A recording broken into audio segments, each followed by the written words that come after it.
Phil, on est arrivé, pourquoi l'élection je veux dire, se fait en mars au lieu d'en octobre, comme auparavant donc. L'élection se fait en mars de 1 parce que bon, l'élection aurait dû avoir lieu donc en octobre 2011, mais vu mon état de santé, il était impossible de la mettre sur pied. Ça c'était déjà la première chose. Maintenant, bon, les candidats ont déjà fait, ceux qui ont été élus, 6 mois de plus que prévu et on commence à sentir aussi une certaine lassitude. Puis au niveau communal aussi, ils veulent avoir du changement.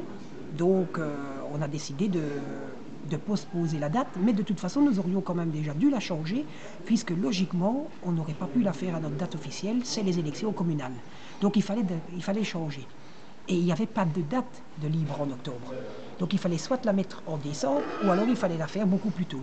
Et on a tranché, on a dit, 6 mois avant la date normale de l'élection, on va faire l'élection de Mr. Rat. Est-ce que ce sera définitif ou ce n'est que temporaire? Moi, je pense que ça pourrait rester définitif. Je verrai avec Déborah et Morgane et Maxime ce qu'on en pense. Mais au niveau de l'infrastructure, on est revenu à Georges Roland, donc ça, je crois qu'on va y rester. On ne met pas un scooter tous les ans. Et au niveau de la date, je pense que c'est plus facile parce que le garçon qui est élu, il va quand même toute l'année avec son écharpe. Et les quelques semaines de l'année d'après qui participe encore également. Mais il est élu au moins sur l'année de l'élection. Tandis qu'en octobre, il reçoit son écharpe début octobre et un mois et demi, 2 mois après, c'est fini. On est déjà sur l'autre année. Les gens lui posent des questions. Tiens, t'es l'ancien Mister quand il l'est toujours. Voilà. Moi, je pense que la date de mars doit rester, mais tout doit dépendre aussi de Pâques. Voilà, il faut éviter de tomber avec Pâques et éviter de tomber avec d'autres élections. Donc, voilà. Déborah, comment se déroule la préparation de l'élection donc? Écoutez, ça se passe on ne peut mieux. Ils sont très attentifs, ils sont très appliqués, donc c'est vraiment le rêve pour moi en fait. Parce que ça fait quand même 10 ans que je suis dans ce milieu. Et rares sont le groupe comme j'ai ici actuellement. Est-ce que tu as des préférences dans le groupe ou Oui, j'ai quelques préférences, oui. Mais qui sont un peu inattendues.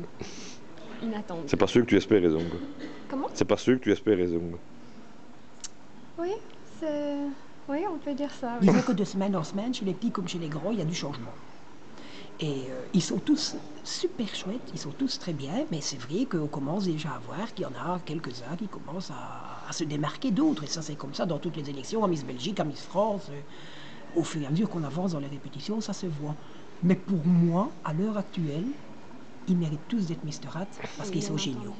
Les 16 candidats, 8 petits, 8 grands, ils sont géniaux. Et je crois que la force de Mr. Rat cette année-ci, c'est 99%, puisqu'il n'y en a que un, qui n'est pas de hâte. Tout le reste, c'est à toi. C'est jamais arrivé. Je crois que c'est la force de Mr. Rat cette année. Et on le ressent. Ils s'investissent pour leur ville, ils cherchent des sponsors, ils essaient de trouver des solutions quand ils sentent qu'il y a un petit quelque chose qui ne pourrait peut-être pas fonctionner comme ils veulent. Ça dure 30 secondes, on s'assied par terre, on discute ensemble, hop, le problème est résolu et on est reparti.